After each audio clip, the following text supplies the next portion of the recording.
जो state election commission का order निकला है कि फिर से वीसी इलेक्शन को पोस्टपोन किया जाए, ये स्टेट गवर्नमेंट का क्लियर साजिश और प्लानिंग है कि तिपरासा का जो कॉन्स्टिट्यूशनल अधिकार है, जो हमारा राइट्स है, उसको डिले करके हमें गरीब और वंचित रखा जाए।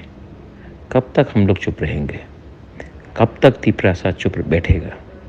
वीसी इलेक्शन आपने नहीं कराया, लेकिन आपने म्यूनिसिपल इलेक्शन कराया, आपने बाई इलेक्शन कराया। सिर्फ तिपरासा एरिया में तिपरामोथा से चैलेंज करने से डर के आप वजह निकाल के, रीज़न निकाल के आप इलेक्शन को डिले कर रहे हो। कब तक आप हमारे तिपरासा को वंचित रखोगे? कब तक आप हमारा तिपरासा का अधिकार को आप दबा के रखोगे? तिपरामोथा चुप नहीं बैठेगा।